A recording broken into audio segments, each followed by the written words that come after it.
The announcement echoed through Terminal C like a funeral bell. All passengers on Flight 1847 to Miami, we regret to inform you that due to mechanical issues, this flight has been canceled. Please proceed to the customer service desk for rebooking options. Sophia Chen's world tilted sideways. Her phone, the one that had died 3 hours ago because she couldn't afford to replace the frayed charging cable, sat useless in her purse. Her wallet held exactly $73 and a maxed-out credit card. And her fiancé, the man who was supposed to meet her at this gate, the man whose ticket she'd used her last savings to purchase, had just sent his final text before her phone died. Can't do this anymore. You're on your own. She stood frozen in the middle of the Seattle-Tacoma International Airport at 11:30 p.m., watching her gate empty around her like water draining from a sink. Other passengers rushed toward customer service, already shouting into their phones, already making backup plans. They had options, resources, people who cared whether they made it home. Sophia had none of those things. Miss? A gate agent touched her arm gently. You need to move along. We're closing this gate. Sophia's voice cracked. When's the next flight? Customer service can help you, but honestly, the woman's expression was sympathetic. Not until tomorrow afternoon at the earliest. The mechanical issue affected 3 aircraft. It's going to be a mess. Tomorrow afternoon, 36 hours from now. Sophia had enough money for maybe 1 meal. Definitely not a hotel room. She'd burned through her savings paying for David's emergency expenses over the past 6 months, his car repair, his overdue rent, and his mother's supposed medical bills that she was now realizing might have been fabricated. If you're enjoying this story so far, don't forget to hit the like button and subscribe. Drop a comment telling me where in the world you're watching from. I love hearing from you. She found herself walking, not toward customer service where she'd join a line that snaked back 3 gates, but toward the quieter sections of the terminal. The luxury shops were closed, metal gates pulled down over windows displaying handbags that cost more than she made in 3 months. A few restaurants remained open, their warm lights spilling out like promises she couldn't afford to keep. Sophia settled on a bench near Gate 47, in a corner where the overhead lights had been dimmed for the night. She pulled her thin jacket tighter around her shoulders. November in Seattle meant the airport was frigid after dark, the heating system apparently saving money while stranded passengers saved themselves. She should cry. That's what women did in movies when their lives fell apart in airport terminals, right? But Sophia Chen had learned years ago that crying didn't pay rent or put food on the table or fix the fact that she'd trusted the wrong man with her last dollar and her desperate hope for a fresh start in Miami. So instead, she pulled her knees to her chest, wrapped her arms around them, and made herself as small as possible. Maybe if she looked pathetic enough, security would leave her alone. Maybe she could sleep here, just for a few hours, and figure out the rest in the morning. That's when she noticed him. He sat 4 gates down, perfectly still in a way that made everyone else look frantic by comparison. Even at this late hour, even in an airport full of exhausted travelers, he commanded attention without seeming to try. Mid-30s, maybe. Dark hair swept back from a face that belonged on magazine covers, sharp cheekbones, strong jaw, the kind of masculine beauty that was almost dangerous. He wore a charcoal suit that probably cost more than Sophia's entire wardrobe, the jacket unbuttoned to reveal a crisp white shirt. No tie. His long legs stretched out in front of him. Expensive leather shoes crossed at the ankle. But it was his stillness that unsettled her. While everyone else frantically worked their phones, he simply sat, watching. Those dark eyes swept the terminal with the kind of attention that made Sophia think of predators assessing prey. She looked away quickly, tucking herself further into her corner. The last thing she needed was to attract the attention of some wealthy businessman who might think a stranded woman was an opportunity. The terminal grew quieter as midnight passed. The restaurants closed one by one, their lights winking out like dying stars. The cleaning crew made their rounds, the industrial buffer echoing off the walls. A few other stranded passengers had claimed sleeping spots. A family with 2 small children near Gate 50. A college student sprawled across 3 seats. A businessman who'd given up and was snoring softly against his briefcase. Sophia closed her eyes, trying to will herself into sleep despite the cold and the hard bench and the panic slowly building in her chest. What was she going to do? She couldn't even call her sister in Portland, no phone, no way to ask for help. She'd told everyone she was starting fresh in Miami, that David was the one, that her life was finally coming together. Pride was expensive. She was learning that lesson the hard way. You should take this. Sophia's eyes snapped open. The man from 4 gates down stood in front of her, holding out a blanket. Not the thin airline kind, but something that looked soft and expensive, still folded. Up close, he was even more striking, and more intimidating. There was a scar along his left temple, faded but visible. His dark eyes held an intensity that made her pulse quicken, not with fear exactly, but with awareness. This was not an ordinary man. Sophia started. The temperature drops to 58 degrees in this terminal after midnight, he said, his voice low and smooth with the faintest trace of an East Coast accent. You'll freeze. I'm fine. You're shaking. She was. She hadn't realized it, but her whole body was trembling.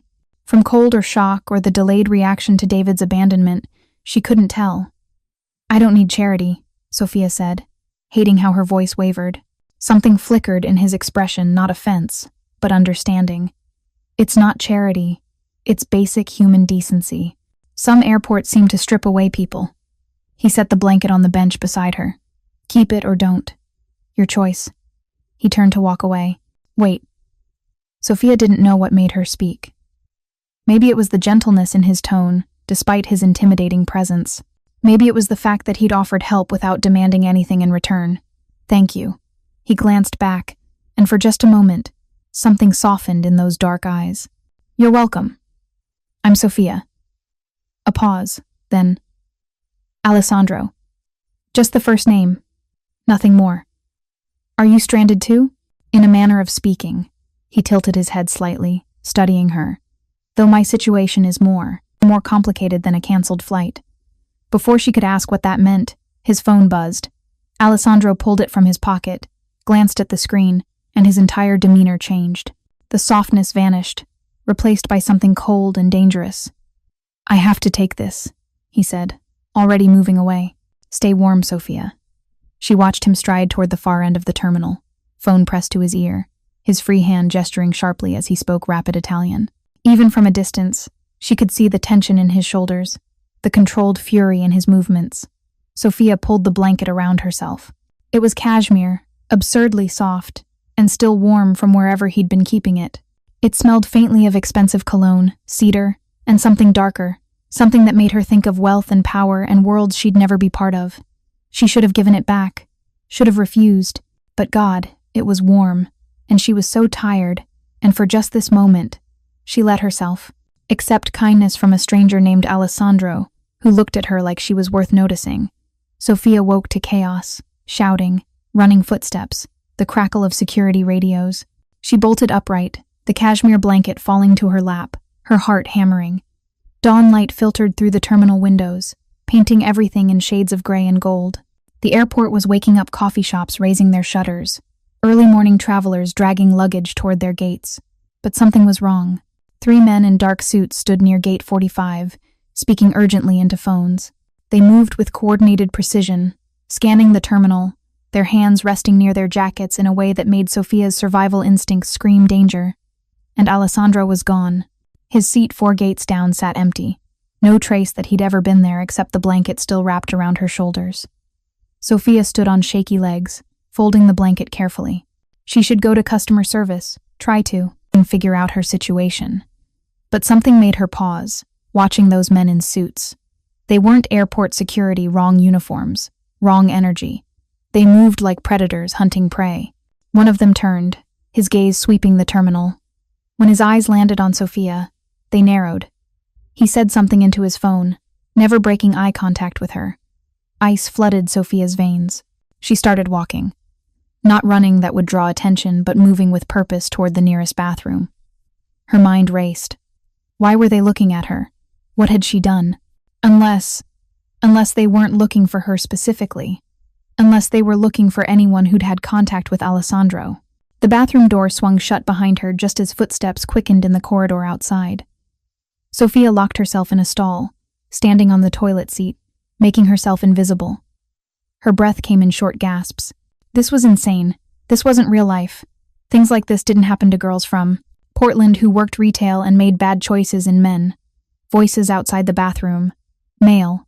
Urgent. She was just here. Check the gates. She can't have gone far. Boss wants everyone who talked to him last night. Doesn't matter who they are. Boss. They'd said boss, like it was a title that carried weight. Sophia's hands trembled. She'd accepted a blanket from a stranger. That was all. Why did that make her a target? The voices faded. Sophia waited 5 full minutes before climbing down from the toilet, her legs weak with adrenaline. She cracked open the bathroom door, peering out. The corridor looked clear, but those men could be anywhere. She needed to get out of this airport. Now. Forget Miami. Forget David. Forget everything. She needed to disappear before Sophia Chen. She spun around. A woman stood behind her, mid-40s, wearing an elegant pantsuit and an expression that suggested she'd seen everything twice and found most of it disappointing. Her dark hair was pulled back in a severe bun, and her eyes, sharp and calculating, swept over Sophia like a scanner. I think you have the wrong person," Sophia stammered. "You're 5'6", dark hair, wearing a blue jacket that's 2 sizes too big and has a coffee stain on the left sleeve." The woman's voice was crisp. "Matter of fact, you spent the night on bench 47. You spoke with Alessandro Marchesi at approximately 12:40 a. And right now, you're about 3 minutes away from making a very stupid decision." Sophia's back hit the wall. "Who are you?" "My name is Elena. I work for the Marchesi family." She stepped closer, lowering her voice. "And right now, I'm the only thing standing between you and some very dangerous men who think you know something you don't." "I don't know anything, he just gave me a blanket." "I know." Elena's expression softened slightly. "Which is why I'm here. Alessandro doesn't give out his personal belongings to random strangers. The fact that he did means he either made a catastrophically stupid mistake, or," she paused, studying Sophia more carefully, "or you reminded him of someone he lost. That's not my problem. Actually, it became your problem the moment those men saw you with his blanket." Elena pulled out a phone, tapping the screen. She turned it to show Sophia security footage from the terminal, grainy, but clear enough to show Alessandro handing her the cashmere blanket, their brief conversation, and the way he'd looked back at her before walking away. "The Ricci family has been tracking Alessandro for 3 days, Elena explained. "They saw this interaction. They think you're connected to him, and the Riccis don't do subtle things when they want information." "Ricci family?" Sophia's voice rose. "What, like the Mafia?" Elena's silence was enough. "This is insane." Sophia pressed her hands to her face. "I'm nobody. I work retail. I just got dumped at an airport. I'm not involved in whatever you are now." Elena's tone was firm but not unkind. "I'm sorry. I truly am. But Alessandro's presence in Seattle wasn't random, and the Rixis knew it. They'll use anyone connected to him as leverage." Sophia felt hysteria bubbling up in her throat. "So what am I supposed to do? Come with me?" "Absolutely not." "Then enjoy explaining to the Ricci associates why you spent the night talking to the heir of their biggest rival." Elena's phone buzzed. She glanced at it, her expression tightening. "Make a choice, Sophia. You have about 60 seconds before they circle back to this section." It was the worst decision Sophia had ever made. Worse than trusting David. Worse than draining her savings for a fresh start that never came. But as voices echoed down the corridor and footsteps approached, she found herself nodding. "Okay," she whispered. "Okay." Elena's hand closed around her wrist, gentle but unbreakable. "Stay close. Don't speak. And whatever happens, don't run. Running makes you look guilty." They walked out of the bathroom together, Elena's confidence carrying them past security checkpoints and through corridors Sophia didn't know existed. They moved through staff-only areas, down freight elevators, through tunnels that connected terminals like arteries in a body. Finally, they emerged into an underground parking garage. The concrete space was mostly empty at this early hour, their footsteps echoing off the walls. A black Mercedes waited in the shadows, engine running. "Get in," Elena said. "Where are you taking me?" "Somewhere safe." Elena opened the rear door. "Somewhere the Rixes can't follow. Somewhere Alessandro can explain what the hell he was thinking when he decided to play knight in shining armor at an airport." Sophia hesitated at the car door, every instinct screaming that this was wrong and that she should run, that nothing good came from getting into cars with strange women who talked about Mafia families like they were real. But then she heard it, the screech of tires, the slam of car doors, voices shouting in Italian. Elena's expression didn't change. "In. Now." Sophia dove into the back seat. The door slammed shut. Elena slid into the driver's seat with liquid grace, and the Mercedes was moving before Sophia could even reach for her seatbelt. They accelerated out of the parking garage, tires squealing, into the gray Seattle morning. Behind them, 2 black SUVs appeared, giving chase. Elena drove like she was in an action movie, sharp turns, aggressive lane changes, the kind of driving that should have terrified Sophia but somehow felt controlled, professional. "Who are you people?" Sophia gasped, gripping the door handle. Elena's eyes met hers in the rearview mirror. "We're the Marchesi family, Sophia. One of the 5 families that have run the West Coast for 3 generations. And you just became connected to the one man that every other family wants dead." She took a turn so sharp that Sophia slid across the leather seat.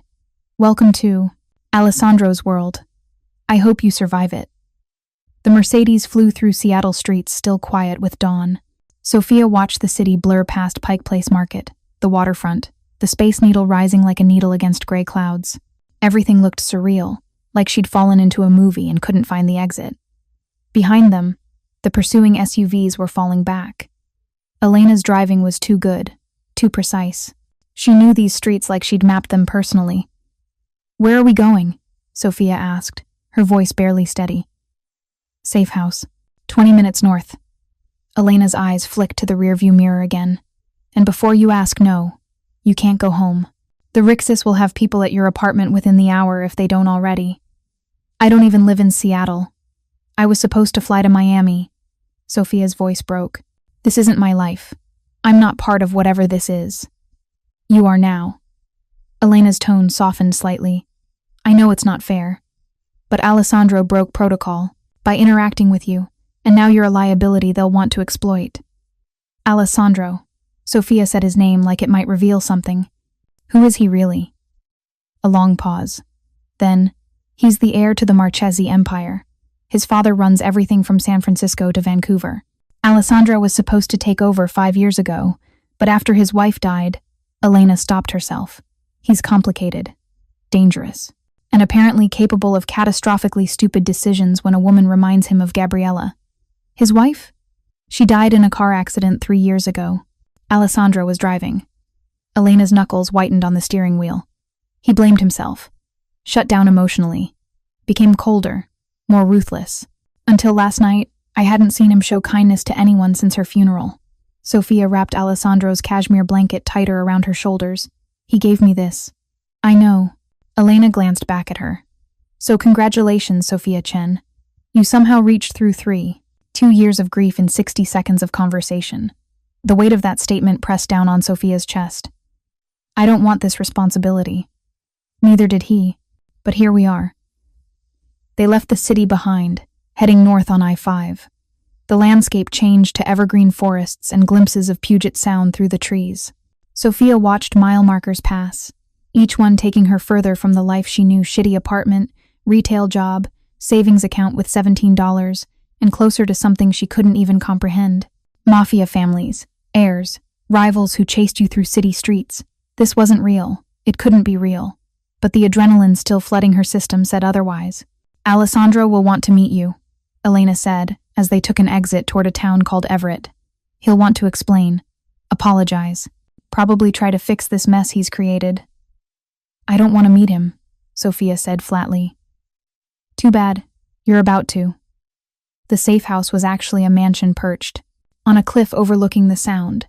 Modern architecture, all glass and steel, the kind of place that belonged in magazines. A private driveway wound through old-growth forest, security cameras hidden in the trees. Elena pulled up to the front entrance. 2 men in suits emerged from the house, their bearing suggesting they were far more than butlers.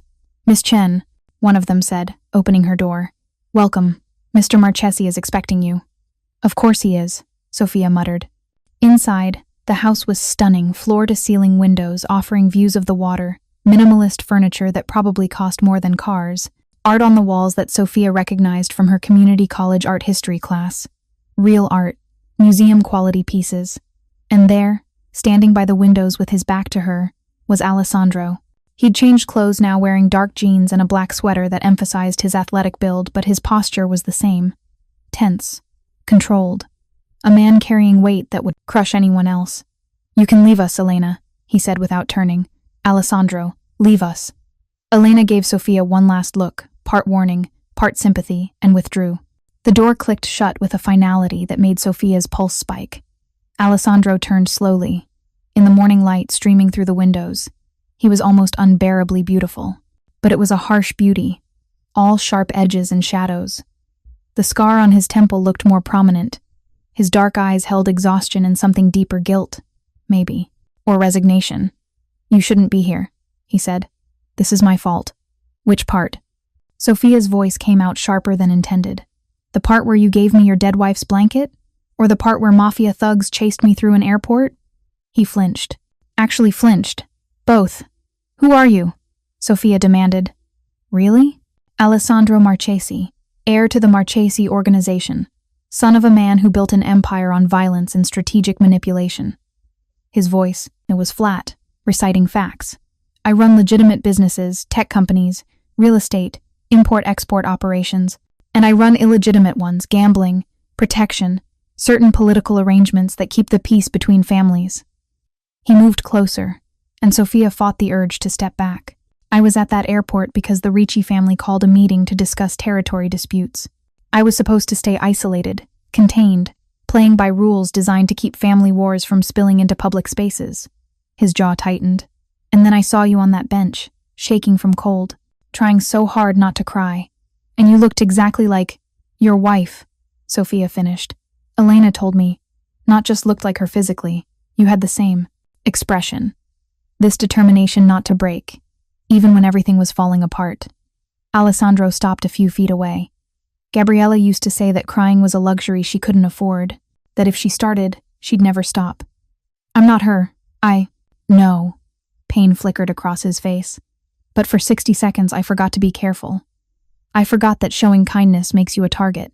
And now you're in danger because I couldn't walk past a woman who reminded me what it felt like to be human." The words hit Sophia like a punch, because she understood them. God help her. She understood exactly what he meant. "The Riczis think I'm connected to you," she said quietly. "They'll use that against me. Against my family." Alessandro pulled his phone from his pocket, tapping the screen. He turned it to show her surveillance footage, different angles than Elena had shown her, but the same damning evidence. "This footage is already circulating among the families. By noon, everyone will know that Alessandro Marchesi gave his wife's blanket to a random woman at an airport." "What does that mean?" "It means your leverage. A weakness they can exploit." His voice went hard. "It means I need to protect you until I can convince them you mean nothing to me." Something in Sophia's chest twisted. "I see. That came out wrong." "No, it didn't." She straightened her shoulders. "You need me to be nothing so you can go back to being whoever you were before. Fine. Help me disappear. New identity, new city, whatever it takes. And then we never see each other again." Alessandro stared at her. "You think it's that simple?" "Isn't it? The Riczis have been looking for an opening against my family for 3 years. This," he gestured between them, "this is exactly what they need. They'll come after you whether I protect you or not, because hurting you hurts me, and hurting me weakens my father's position." "Then what am I supposed to do?" Sophia's voice rose. "I didn't ask for this. I was trying to get to Miami to start over after my fiancé emptied my bank account and abandoned me. That's who I am, a woman who makes terrible decisions and trusts the wrong people. I'm nobody special. I'm not worth starting a mafia war over. You are to me." The words fell into the space between them like stones into still water. Alessandro's expression cracked open, vulnerable and raw. "I haven't felt anything since Gabriella died. I built walls so high that nobody could reach me." His voice dropped. "And then you looked at me in that airport with your pride and your fear and your refusal to give up. And something inside me remembered what it felt like to care." Sophia's breath caught. "So no, Sophia Chen, you're not nobody." Alessandro took another step closer. "You're the woman who made me feel human again after 3 years of being a monster, and I will burn down every family in the Pacific Northwest before I let them use you as collateral damage in their war against me." Outside the windows, the sound stretched gray and vast and cold. Inside, 2 broken people stood in morning light and recognized themselves in each other's eyes. "I'm terrified of you," Sophia whispered. "You should be. But I don't think you're a fact. Monster." Something flickered in Alessandro's dark eyes. "Hope, maybe, or the memory of hope. Then you don't know me yet." "Maybe I know enough." The moment stretched between them, charged with possibilities neither had expected. Alessandro's phone buzzed, shattering it. He glanced at the screen, his expression hardening. The Riccis just put a price on information about you. $500,000 for anyone who can tell them where you are, who you work for, who you care about. He looked up, his eyes dark with fury. This just became a war. Sophia pulled his wife's blanket tighter around her shoulders. What do we do? Alessandro's smile was sharp as a blade. We make them regret ever thinking you were an acceptable target. The war room was exactly what it sounded like. Sophia stood in the doorway of Alessandro's study, watching him orchestrate protection like a general deploying troops. 3 large monitors dominated one wall, displaying maps, security feeds, and what looked like financial data, scrolling in real time. 5 people sat around a conference table. Elena, the 2 suited men from earlier, and 2 others Sophia didn't recognize. Alessandro stood at the head of the table, his presence commanding absolute attention. Marco, I want eyes on every Ricci property in Seattle. Warehouses, restaurants, the gambling halls they think we don't know about. His voice was cold, efficient. I want to know every time someone takes a breath near our territory. A man with silver-streaked hair nodded. Already on it. We've got surveillance on 15 locations. Make it 25. Alessandro tapped the table. And pull our people out of the joint operations. I'm done pretending we're playing nice with families that put bounties on civilians. Alessandro. Elena leaned forward. If we pull out of the shipping agreements, that's $15 million in lost revenue quarterly. I don't care. His eyes were flat. Revenue means nothing if we're doing business with people who target innocent women to get to me. Sophia's chest tightened. He was dismantling business relationships worth millions because of her. Because he'd given her a blanket. What about the girl? The question came from a woman Sophia hadn't been introduced to, early 40s, elegant in a severe way, with eyes that assessed Sophia like she was a problem to be solved. Her name is Sophia, Alessandro said sharply, and she stays under our protection until the threat is neutralized. For how long? Days? Weeks? The woman's tone was skeptical. We can't run a protection detail indefinitely. It ties up resources, creates patterns the Riccis can exploit. Then we make it the priority. Alessandro's voice dropped to something dangerous. Sophia's safety is non-negotiable, Lucia. If you have a problem with that, you're welcome to resign. Lucia's jaw tightened, but she nodded. Alessandro's gaze swept the room. The Riccis made this personal when they decided an uninvolved civilian was acceptable collateral. So we respond by making it clear that touching her means touching all of us. Full family protection protocols, rotation security, safe houses across 3 states. And if anyone, and I mean anyone, gets within 50 feet of her without authorization, they disappear. Permanently. The matter-of-fact way, he said, permanently, sent ice down Sophia's spine. What about her background? Marco asked. Family? Friends? Ex-boyfriends? Anyone the Riccis might use as leverage? I can answer that myself, Sophia said from the doorway. Everyone turned. Alessandro's expression shifted surprise, then something softer. Sophia, you should be resting. I should be part of conversations about my own life. She stepped into the room, feeling their eyes on her like weights. You want to know who the Riccis can use against me? The answer is almost nobody. My parents died when I was 18. I have one sister in Portland who I haven't spoken to in 6 months because she told me David was using me and I didn't want to hear it. She moved closer to the table, her hands shaking but her voice steady. My best friend moved to London last year. I worked retail at a store I quit 3 days ago to move to Miami. I have $17 in my bank account and a maxed-out credit card. The man I thought I'd marry texted me to say I was on my own right before stranding me at an airport. Sophia looked directly at Alessandro. So, congratulations. You picked the perfect person to protect. I have no leverage points for them to exploit. The silence that followed was deafening. Alessandro's eyes held hers across the room, and she saw something there she couldn't quite name. Respect, maybe, or recognition of the same loneliness he carried. Then we keep it that way, he said quietly. Elena, get me everything on David, last name, address, employment history. If he contacts Sophia or tries to use their connection, I want to know immediately. David wouldn't, Sophia started. David abandoned you at an airport after draining your savings, Alessandro interrupted, his voice hard. Men like that don't suddenly grow conscious. If the Riccis offer him money for information about you, he'll take it. We need to know everything before they do. The truth of that hit Sophia like cold water. David had used her for 6 months, lied about emergencies, taken her money and her trust. Of course, he'd sell information about her if the price was right. The meeting was adjourned.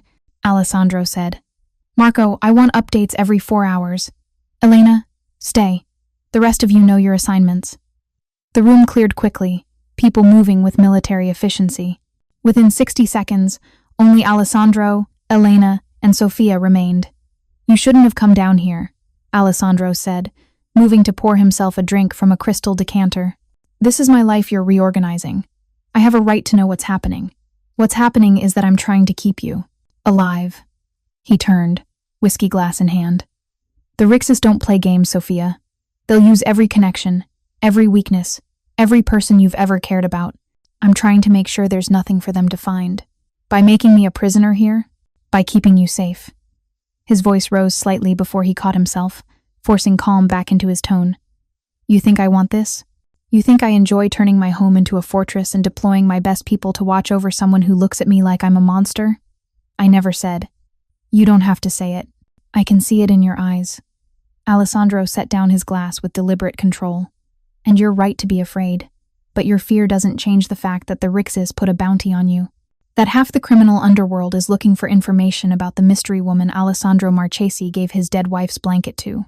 That you're in danger every second you're not under my protection." Sophia's anger deflated into exhaustion. "I just want my life back. You can't have it. Not the one you had before." His expression softened. "But I can give you a new one. Different name, different city. Enough money to start over properly. Just not yet. Not until the threat is neutralized." "How long will that take?" Alessandro exchanged a look with Elena. "Honestly, I don't know. Days if we're lucky. Weeks or months if the Riczes decide to make this a prolonged play." "Months?" Sophia's voice cracked. "I'm supposed to hide here for months?" "Not just here." Elena pulled up a map on one of the monitors. "We have safe houses in Portland, Vancouver, and San Diego. You'll rotate between locations every few days. Makes you harder to track." "This is insane. This is survival," Alessandro said flatly. "And right now, survival means accepting protection you didn't ask for from people you don't trust. I know it's not fair, but fair doesn't matter when you're dealing with families that have been settling scores with bullets for 3 generations. Sophia sank into a chair, the weight of her new reality crushing down on her. 24 hours ago, her biggest problem was a canceled flight and a broken heart. Now she was discussing safe house rotations and bounties and protection protocols like they were normal things. "I need some air," she whispered. "The terrace is secure," Elena said, her voice surprisingly gentle. "I'll show you." The terrace wrapped around the entire back of the house, offering views of the sound that should have been breathtaking. But Sophia barely saw them. She gripped the railing, the cold November wind biting through her thin clothes she'd left Alessandro's blanket inside, unable to bear the weight of what it represented anymore. Elena appeared beside her with a thick jacket. "Here," Alessandro said, "you'd need this. He's always providing things I need before I know I need them.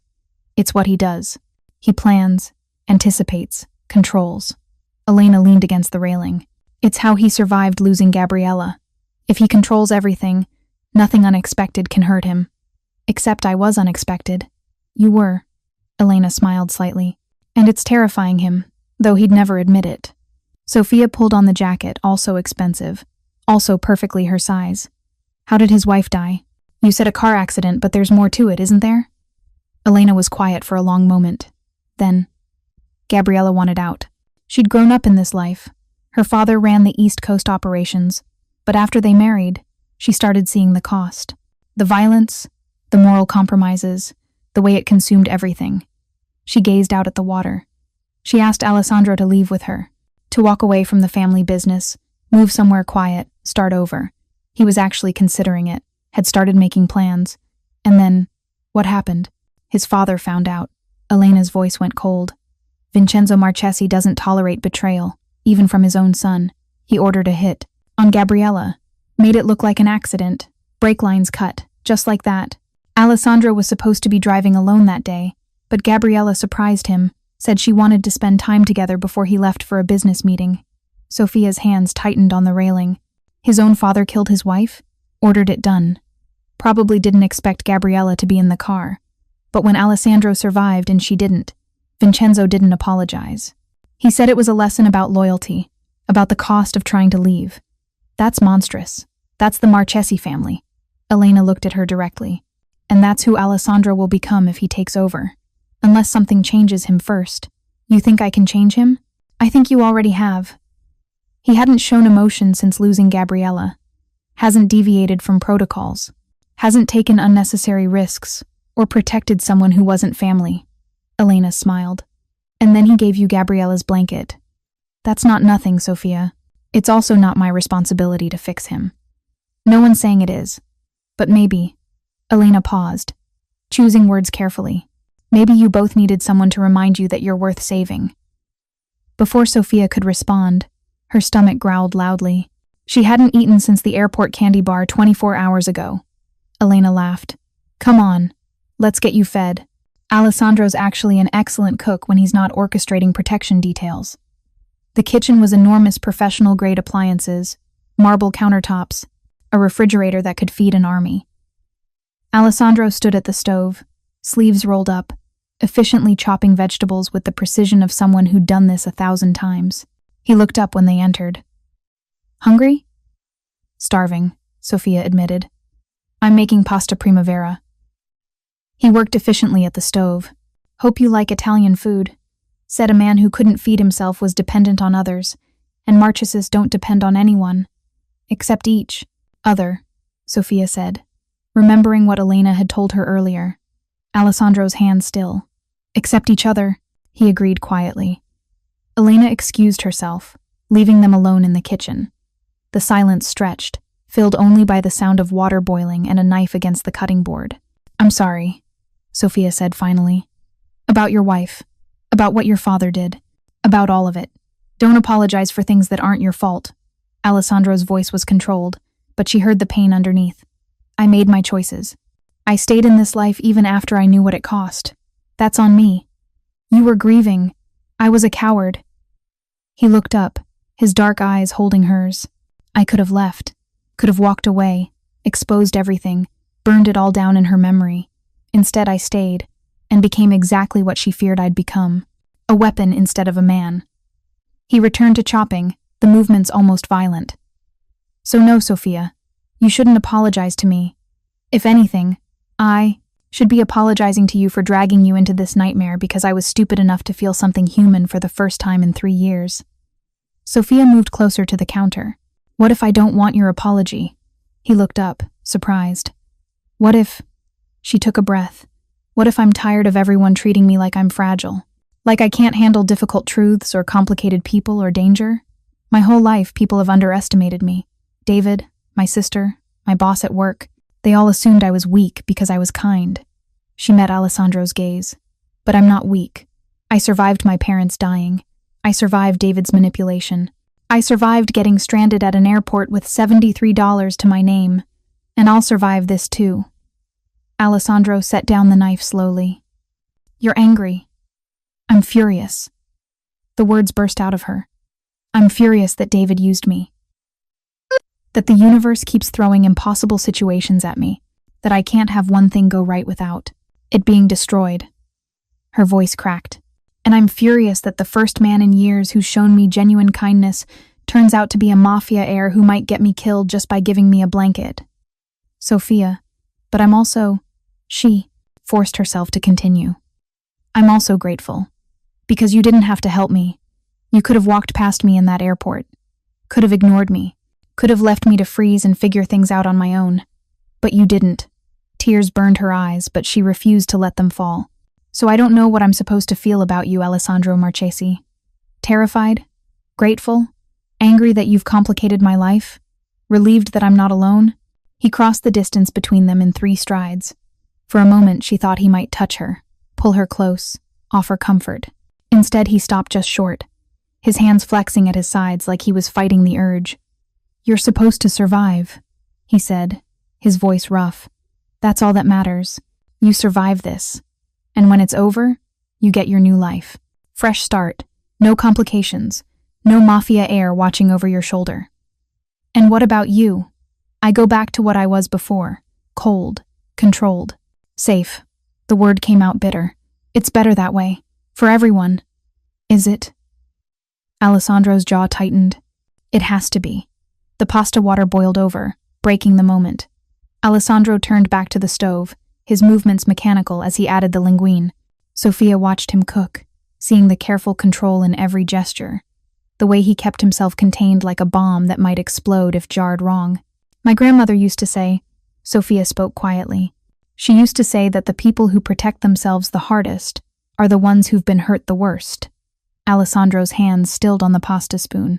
She'd look at me after my parents died, watch me build walls, and she'd tell me that surviving wasn't the same as living, that I could lock myself away and be safe, or I could risk being hurt again and maybe find something worth the risk. Sophia moved to stand beside him at the stove. I chose safe for years, and it got me David. It got me a life so small I could barely breathe in it. It got me stranded at an airport with nothing. If you're hooked on this story, make sure to subscribe and turn on notifications so you never miss an upload. Your support means everything and helps me bring you more emotional stories like this one. She looked up at him. Maybe I'm tired of safe. Alessandro stared down at her, and for just a moment, his mask cracked. She saw the grief, the loneliness, the desperate hope that he was trying so hard to bury. Sophia, he whispered. Don't what? Don't make me want things I can't have. What if you can have them? His hand came up, almost touching her face before he stopped himself. You don't know what you're saying. You're in shock. You're displaced. I'm seeing you, Sophia interrupted. Really? Seeing you. Not the monster or the heir or the protection detail. You, Alessandro. The man who keeps his dead wife's blanket in his car because letting go feels like betrayal. Who cooks her recipes because it's the only way he can still feel close to her.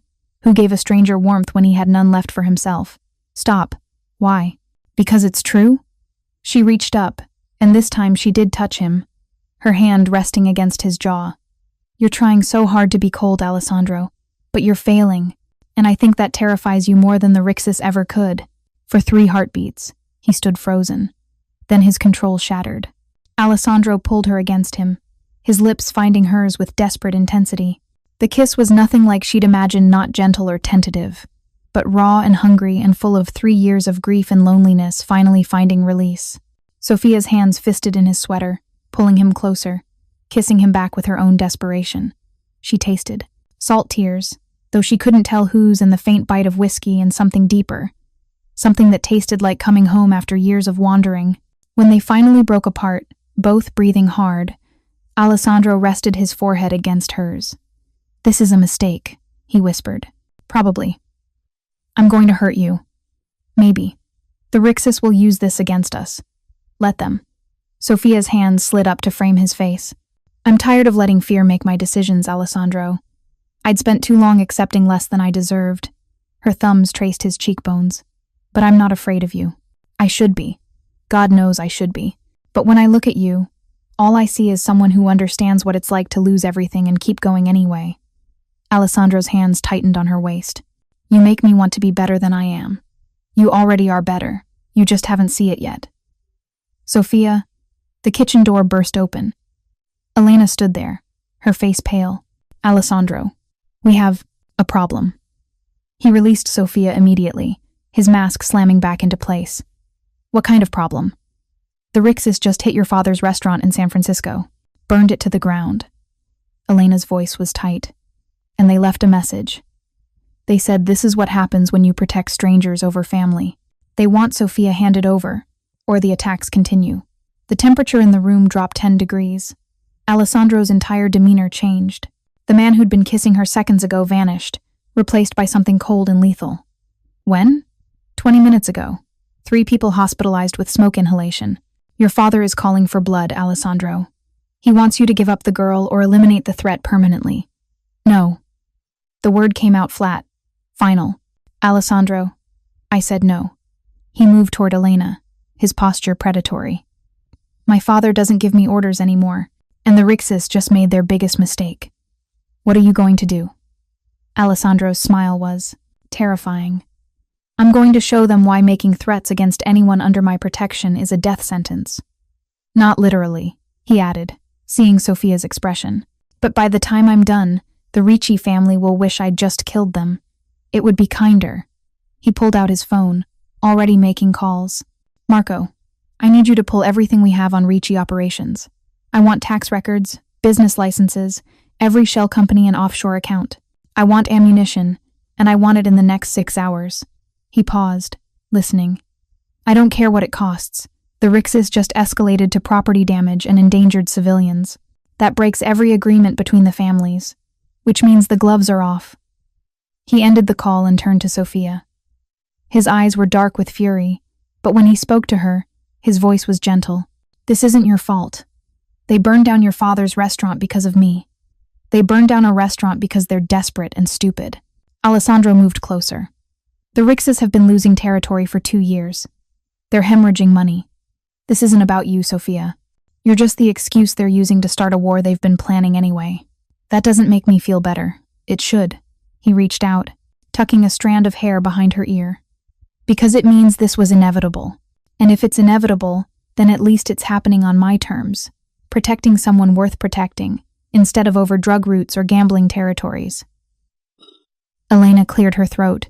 Alessandro, your father wants to speak with you. He's insisting. Let him insist. Alessandro's jaw was set. I'm not giving up, Sophia. And I'm not killing Ricci over a burned restaurant. There's another way to handle this, and I'm going to find it. Your father won't accept. My father killed my wife. The words came out like bullets. I don't particularly care what he'll accept. The silence that followed was deafening. Elena's eyes widened. Even though she apparently hadn't known Alessandro was aware of his father's involvement in Gabriella's death. You knew, Elena whispered. I've known for 2 years. I had the brake lines examined by an independent forensics team. Alessandro's voice was cold. My father ordered my death. Gabriella's was collateral damage. And I've been playing the dutiful son while I waited for the right moment to make him pay. He looked at Sophia. I think that moment just arrived. The next 2 days blurred together in a storm of phone calls, encrypted files, and Alessandro orchestrating what he called strategic dismantling from his study. Sophia watched from the margins, seeing him transform from the man who'd kissed her in the kitchen to something harder, sharper, a weapon unleashed. But in the quiet moments meals they shared, late nights when he'd find her on the terrace unable to sleep, she saw glimpses of the man underneath. The one who was choosing information over violence, strategy over bloodshed, precision over revenge. On the 3rd morning, Sophia woke to find Alessandro already gone. A note on the kitchen counter in his sharp handwriting. Had to handle something. Back by noon. Stay inside. But it was Elena who appeared in the kitchen, looking worried. Where did he go? Sophia asked. To meet with his father. Elena poured coffee with shaking hands. Vincenzo called a family meeting. Alessandro's going to confront him about Gabriella. That's dangerous. That's suicide. Elena corrected. Vincenzo doesn't forgive challenges to his authority, even from his own son. Sophia's chest tightened. How long has he been gone? 3 hours. And you're just telling me this now? Because Alessandro ordered me not to worry you until Elena's phone buzzed. She grabbed it, reading the message, her face going white. No. What is it? Elena looked up, tears in her eyes. Alessandro just walked out of the meeting. He told Vincenzo everything that he knows about the brake lines, about Gabriella, about the hit. And then he formally separated himself from the Marchesi organization. What does that mean? It means, Elena's voice broke. It means Alessandro just made himself a target, of his own family, of the Ricci who want him weakened, of every family on the West Coast who'll see this as an opportunity. She grabbed Sophia's arm. We need to move you. Now. If Alessandro's not under family protection anymore, we can't guarantee your safety here. Where is he? Sophia, where is Alessandro? She pulled free from Elena's grip. If he's in danger, I need to. The front door opened. Alessandro walked in, and Sophia's breath caught. He looked devastated, his suit jacket gone, his shirt partially unbuttoned, his hair disheveled like he'd been running his hands through it. But his eyes, when they found hers, were clear, resolved. I'm done, he said simply. I walked away from all of it. Sophia crossed the room to him. Your father denied everything, said I was imagining things, that grief had made me paranoid. Alessandro's jaw clenched. So I told him I had proof. Forensics reports, witness statements from the mechanic who was paid to cut the brake lines, everything. What did he say?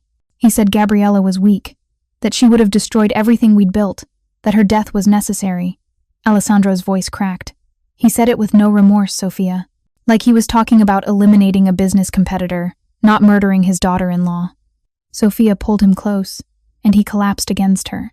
This powerful man who'd just walked away from an empire, shaking in her arms. "I can't do it anymore," he whispered into her hair. "I can't pretend to be loyal to a man who killed the only person I ever loved. I can't run an organization built on that kind of cruelty. I can't—" "Shh," Sophia held him tighter. "You don't have to. But the Rixis, we'll figure it out. And you," he pulled back, framing her face with his hands. "You're in more danger now than ever. Without family backing, I can't protect you the same way. The safe houses, the security detail, the resources, they're all tied to the Marchesi organization." "Then we leave," Sophia said simply. "Both of us. We take whatever money you have access to, and we disappear. New identities, new lives, somewhere far from here. You'd do that? Give up the fresh start I promised you to run with me?" "I'm already running, Alessandro. Have been for years."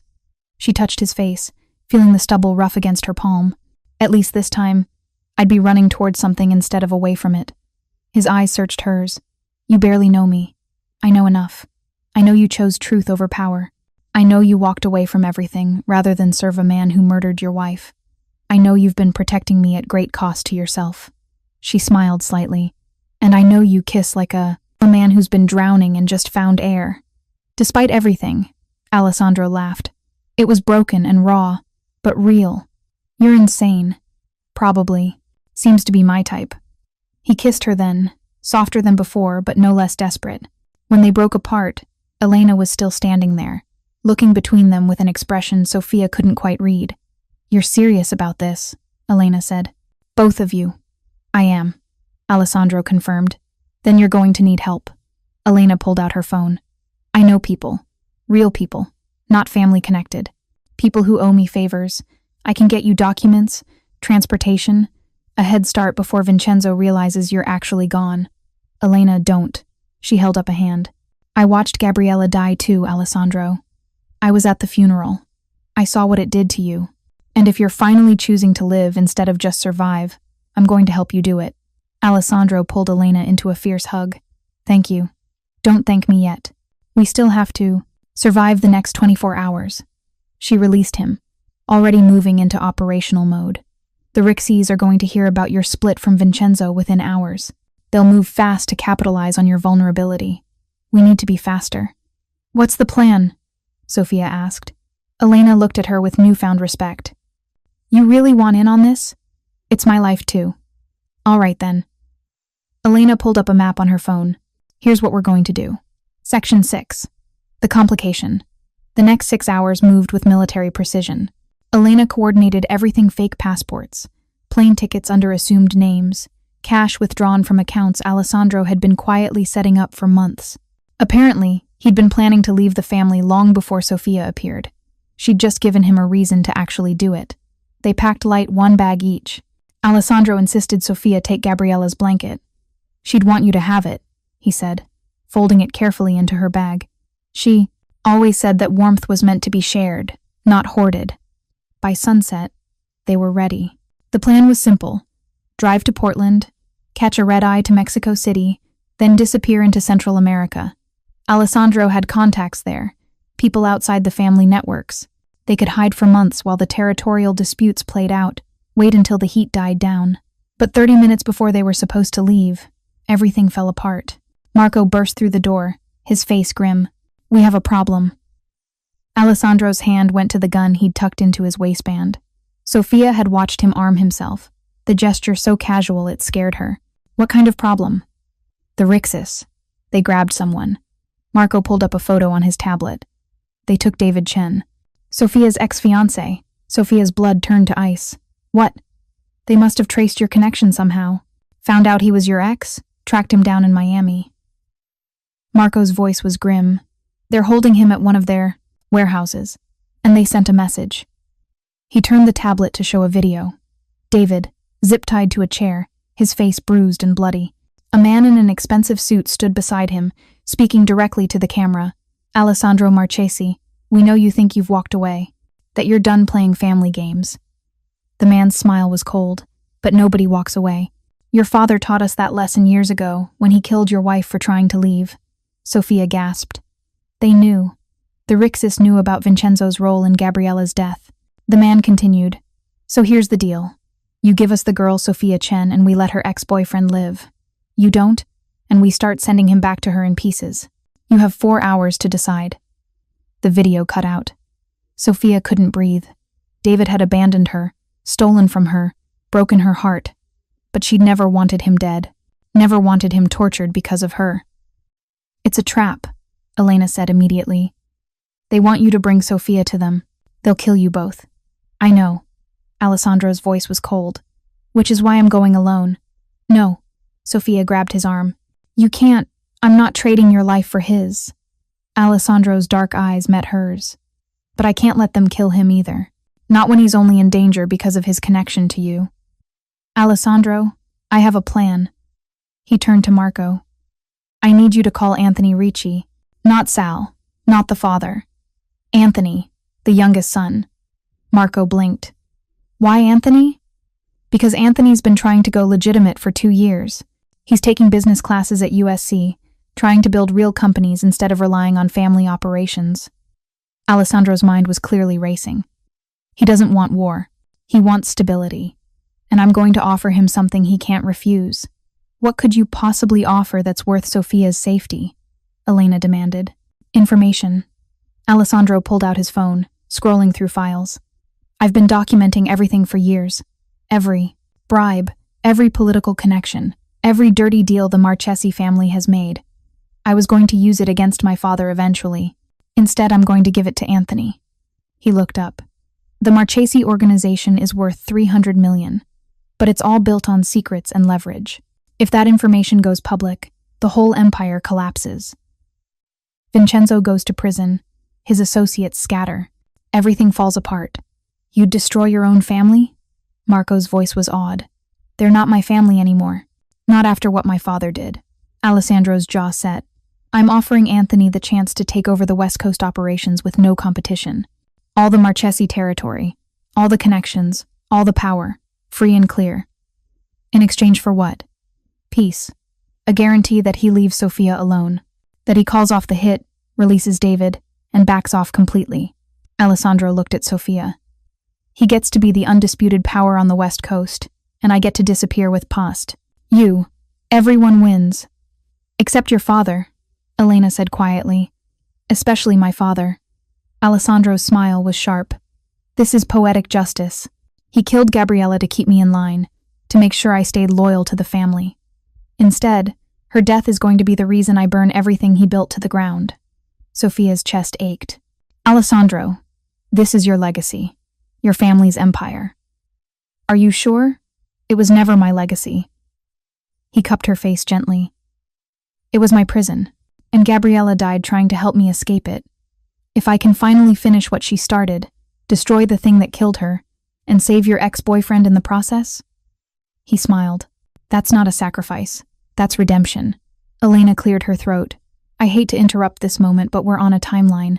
If you're really going to do this, we need to move now. The Rixis will expect a response soon. Alessandro nodded. Marco, set up the meeting.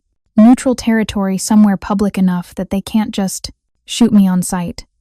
Tell Anthony I'm offering him the deal of his life, but he has 1 hour to decide.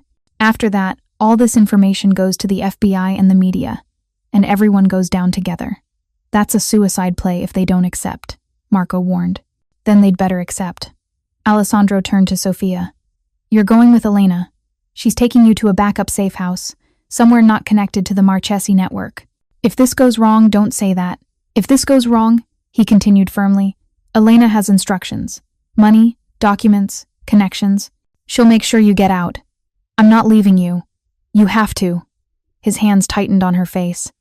Sophia, you said you weren't afraid of me, but I need you to be smart about this. If I go in there and the Rixis decide to call my bluff, I can't be worrying about your safety too. I need to know you're far away from this. Tears burned her eyes. What if I lose you? You won't. He kissed her forehead. I didn't. Survive 3 years of hell just to die in a warehouse negotiation. I'm coming back to you, Sophia Chen. And when I do, We're getting on that plane to Mexico and never looking back. Promise me. I promise. But as Elena dragged her toward the car, as Sophia watched Alessandro arm himself with weapons and determination and a USB drive that contained the destruction of his family's empire, she couldn't shake the feeling that some promises were impossible to keep, and that she'd just found something worth living for right before it might be taken away. The warehouse district looked like something out of a crime movie. Abandoned buildings with broken windows, rusted shipping containers stacked like forgotten promises. The smell of salt water and diesel fuel thick in the air. Alessandro's Mercedes pulled up to the designated meeting point exactly on time. Elena's voice crackled through his earpiece. Sophia's secure. She's fighting me every step of the way, but she's safe. Good. Alessandro checked his gun one last time before tucking it back into his waistband. Remember, if I don't contact you in 90 minutes, execute the backup plan. Get her out of the country. Alessandro. 90 minutes, Elena. No exceptions. He stepped out of the car into the cold November night. 3 black SUVs were already parked in front of the warehouse, their engines running, exhaust visible in the frigid air. Men in dark suits stood at intervals, their hands resting near concealed weapons. This was Ricci territory now, and Alessandro was walking in alone. The warehouse door opened. Anthony Ricci stepped out mid-20s, wearing an expensive suit that looked out of place in this industrial wasteland. He was the youngest of 3 Ricci sons, the one everyone said was too soft for the family business. But his eyes were sharp as he assessed Alessandro. You've got balls, Marchesi. I'll give you that. Anthony's voice carried across the distance. Walking in here after what? You pulled with your father. I'm here to talk about business, not family drama. Alessandro moved forward slowly, hands visible. You got my message? About destroying the entire Marchesi organization? Anthony smiled coldly. Yeah, we got it. My father thinks you're bluffing. Your father's wrong. Alessandro pulled out the USB drive, holding it up. Everything's on here. 3 years of documentation. Bank records, political bribes, police payoffs, every dirty secret Vincenzo Marchesi has buried. I release this, and the FBI will have enough to put him away for 20 lifetimes. And you with him. I don't care. Alessandro's voice was flat. I walked away. I have nothing left to lose. Anthony studied him for a long moment. You're really going to burn down your own family's empire for some girl you met at an airport? I'm going to burn it down because my father murdered my wife. The words came out hard. Sophia just gave me a reason to finally do it. Something shifted in Anthony's expression. For just a moment, Alessandro saw understanding there. I heard rumors about Gabriella. Never knew if they were true. They're true. Alessandro took another step forward. Your father probably knows. That's why he's been pushing for war. He sees an opportunity, the Marchesi heir gone rogue, no family backing, vulnerable. He wants to take our territory while we're weak. Can you blame him? No, but I can offer you something better. Alessandro gestured to the USB drive. You don't want war, Anthony. I've seen your business filings, your LLC registrations. You're trying to go legitimate. Build real estate companies, tech startups, actual businesses that won't land you in prison. Anthony's jaw tightened. My father doesn't approve. Your father's generation is dying out. The old ways, protection rackets, gambling, violence, they're unsustainable. The FBI's getting smarter. Technology's making it harder to hide. And every year more families get taken down. Alessandro's voice was intense. But you already know this. That's why you're taking business classes. Why you're trying to pivot. What's your point? My point is that I'm offering you the chance to take over the entire West Coast without firing a single shot. Alessandro held up the USB drive again. I give you this information. You use it to force my father into retirement or prison. I don't care which. You absorb the Marchesi territory, legitimize the operations, and become the power player you've been trying to be. In exchange for? Peace. You let David Chen go unharmed. You call off any hits on Sophia. You guarantee me that she walks away from this completely untouched, with enough money to start over properly. Alessandro's dark eyes were cold. And you never come looking for either of us. We disappear, and you forget we existed. Anthony was quiet, thinking. Behind him, the warehouse door opened wider. Sal Ricci, the middle brother, the violent one, stepped out, dragging David with him. David looked terrible. His face was swollen, blood dried on his chin, his shirt torn. When he saw Alessandro, his eyes widened with desperate hope. Please, David gasped. Please, I don't know anything. She left me, okay? I didn't even know she was with you. Shut up. Sal shoved him to the ground. Nobody cares about your pathetic story. Alessandro forced himself not to react. David was a coward who'd stolen from Sophia and abandoned her, but he didn't deserve to die for it. Your offer's interesting, Anthony said, drawing Alessandro's attention back. But how do I know this information is real? How do I know you're not just trying to save your girlfriend with fake files? Because I'm willing to prove it. Alessandro pulled out his phone, tapping the screen. I just sent you access to one account, a single offshore fund that my father uses to pay off a federal judge. The account number, the routing information, the transaction history, everything. Anthony's phone buzzed. He checked it, his eyes widening slightly. That's real. Alessandro continued. Verify it. Make a call. Check the account. I'll wait. If you're loving this intense story, hit that subscribe button and turn on notifications. Drop a comment telling me if you think Alessandro's plan will work. I read every single one and your theories are always amazing. Anthony made a gesture. One of his men pulled out a laptop, typing rapidly. 2 minutes passed in tense silence. Finally, the man nodded to Anthony. It's real, the man confirmed. Accounts active, judge's name matches. Anthony's expression shifted, calculation, ambition, opportunity all warring across his face. That's one account. You said you have everything. I do. But I'm not an idiot. Alessandro's voice was hard. You get the rest when I have your word that Sophia and David walk away untouched. And when you call off your men. You're in no position to make demands. Actually, I am. Alessandro smiled. And it was dangerous. Because if I don't walk out of here in the next hour, this information automatically uploads to 12 different agencies. FBI, DEA, IRS, Seattle PD, State Attorney General, everyone. And it won't just be my father going down, it'll be everyone connected to him, including families who've done business with him. He let that sink in, including the Riccis. Sal moved forward, his hand going to his gun. You're threatening us? I'm offering you a choice.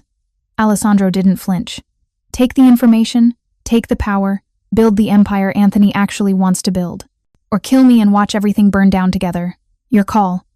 The tension stretched like a wire about to snap. Alessandro could see Anthony weighing options, calculating odds, thinking 3 moves ahead. This was the moment either Anthony was smart enough to see the opportunity or desperate enough to take the risk. Finally, Anthony spoke.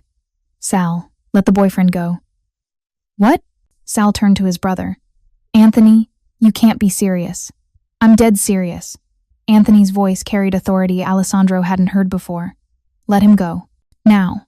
Sal looked like he wanted to argue, but something in Anthony's expression stopped him. He cut David's zip ties with a knife, shoving him forward. David stumbled, nearly falling. Get out of here, Anthony told David. And if you're smart, you'll disappear and never mention any of this to anyone. David didn't need to be told twice. He ran limping, stumbling, but moving toward a side exit. Within seconds, he was gone into the night. Alessandro felt something in his chest loosen slightly. One piece of the puzzle was solved. The information, Anthony said, holding out his hand. All of it. Alessandro pulled out the USB drive, but didn't hand it over yet. Your word first. Sophia Chen is untouchable. No surveillance, no tracking, no future plays against her. She gets to live her life in peace. You have my word. Anthony's eyes were steady. The Ricci family has no interest in some random woman who happened to cross paths with you. As far as we're concerned, she doesn't exist. And me? You disappear, we don't look for you. Anthony's smile was thin. Honestly, Marchesi, you're doing me a favor. With your father out of the picture, consolidating power becomes much easier. I might actually send you a thank you card. Alessandro handed over the USB drive. There's enough there to destroy him 10 times over. Use it wisely. Oh, I will. Anthony pocketed the drive. One question though, why? Why really burn down everything your family built? Just for a girl? Alessandro thought about Sophia. About her determination not to break even when everything was falling apart. About the way she'd looked at him and seen a man instead of a monster. About how she'd been willing to run with him, to give up the fresh start he'd promised her, just to stay by his side. Not just for a girl, he said quietly, for the chance to finally be free. To choose my own life instead of inheriting someone else's nightmare. Gabriella tried to give me that 3 years ago, and it got her killed. I'm not wasting this second chance. Anthony nodded slowly. For what it's worth, I'm sorry about your wife. That was brutal, even by our standards. Yeah, it was. Alessandro turned to leave, then paused. Anthony, when you take over, do it right. Build something that doesn't require destroying people. Build something your kids won't have to run from. That's the plan. Alessandro walked back to his car, half expecting a bullet in his back the whole way. But none came. He slid into the driver's seat, started the engine, and drove away from the warehouse district, away from the Ricci family, away from everything he'd ever known. His phone rang. Elena, tell me you're alive, she said. I'm alive. It's done. Alessandro's voice was rough with exhaustion and relief. David's free. The Rixies are backing off, and I just handed Anthony Ricci the keys to the West Coast Kingdom. And Sophia? Where is she? Safe House 3. And she's been climbing the walls for the last hour demanding to know if you're okay. Alessandro smiled despite everything. Take me to her. Section 8. The Freedom. The safe house was a small cottage 40 minutes north of Seattle, tucked into the woods where nobody would think to look. Alessandro pulled up just as dawn was breaking, painting the sky in shades of pink and gold. Sophia burst out of the front door before he'd even turned off the engine. She ran to him, and Alessandro barely had time to get out of the car before she threw herself into his arms. He caught her, holding her tight, feeling her shake against him. You're okay, she breathed. You're okay, you're okay. I'm okay. He buried his face in her hair, breathing in her scent, vanilla and something sweet, something that meant safety and home. It's done, Sophia. It's over. She pulled back to look at him, her hands framing his face like she needed to verify he was real. David? Safe. Released. Probably halfway to Miami by now if he's smart. And the Rixies? Handled. Alessandro smiled slightly. I just made Anthony Ricci the most powerful man on the West Coast. In exchange, you're untouchable. Free to go wherever you want, do whatever you want, with no one looking over your shoulder. Tears spilled down Sophia's cheeks. You really did it. I really did it. He wiped her tears away with his thumbs. Destroyed my family's empire, burned every bridge, walked away from 3 generations of power and money, and I'd do it again in a heartbeat. For me? For us. Alessandro kissed her forehead. For the chance to finally live instead of just surviving. For the possibility of building something that isn't drenched in blood and secrets. For Sophia kissed him, cutting off his words. It was desperate and grateful and full of promise. When they finally broke apart, both, breathless, she rested her forehead against his. Where do we go now? She whispered. Anywhere. Alessandro pulled her closer. Mexico City tonight, like we planned. Then maybe Costa Rica. Or Argentina. Or anywhere else that sounds good. We have time to figure it out. And money? I've been moving funds into offshore accounts for 2 years. Nothing connected to the family. Nothing they can trace. Enough to keep us comfortable for a very long time. He smiled slightly. Turns out planning to betray your father is excellent financial preparation. Sophia laughed, the sound slightly hysterical. This is insane. 2 days ago I was stranded at an airport with $73. Now I'm running away to South America with a former Mafia heir. Is that a complaint? No. She looked up at him, her eyes clear. It's the best decision I've ever made. Elena appeared in the doorway. I hate to interrupt, but your flight leaves in 4 hours. If you're really doing this, we need to move. The next 3 hours passed in a blur. Elena had prepared everything passports under new names. Alessandro became Marco Donati. Sophia became Elena Santos. Plane tickets, cash in multiple currencies, contacts in Mexico City who owed Elena favors and wouldn't ask questions. You've been planning this, Alessandro said, watching Elena work with military precision. Since the day after Gabriella died. Elena's voice was soft. I knew eventually you'd either break free or break completely. I wanted to make sure if you chose freedom, you'd survive it. Alessandro pulled her into a fierce hug. Thank you. For everything. Take care of each other. Elena looked at Sophia.